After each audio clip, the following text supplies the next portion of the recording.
Seribuan siswa sekolah Madrasah Sanawiyah Swasta Harapan Bangsa dan siswa Madrasah Ibtidayah Negeri 11 Aceh Barat melaksanakan solidaritas peduli Palestina di halaman sekolah setempat.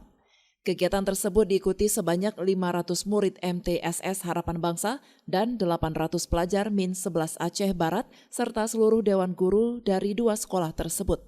Sembari bersolawat dan mengibarkan bendera Palestina, perwakilan dari pelajar ini juga melakukan orasi sebagai bentuk kecaman terhadap kebiadaban Zionis Israel yang telah membombardir kota Gaza Palestina. Menurut siswa, tindakan Israel tersebut sungguh biadab karena sudah menelan korban jiwa ratusan anak-anak seusia mereka yang seharusnya anak-anak Palestina mendapatkan pendidikan yang harus dilindungi.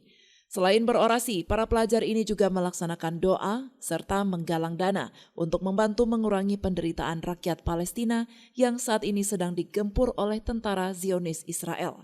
Sementara, donasi yang terkumpul tersebut akan dikirimkan untuk membantu Palestina melalui lembaga resmi.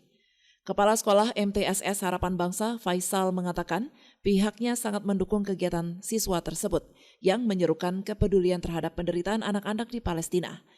Pihaknya juga mengajak seluruh elemen masyarakat agar mengirimkan doa dan bantuan agar rakyat Palestina segera merdeka dan terbebas dari penjajahan Zionis Israel. Kegiatan kita mulai dari pertama adalah keyakinan, kemudian dilanjutkan doa dan juga orasi dari guru dan siswa tentang proses yang hari ini begitu pahitnya dialami oleh saudara-saudara kita yang ada di Palestina hari ini.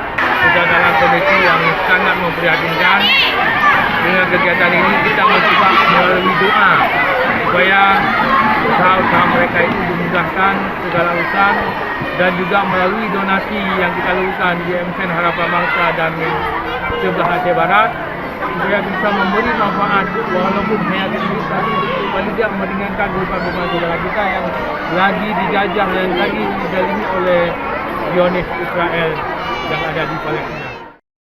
Dari Aceh Barat, Orian Saputra melaporkan untuk Puja TV Aceh.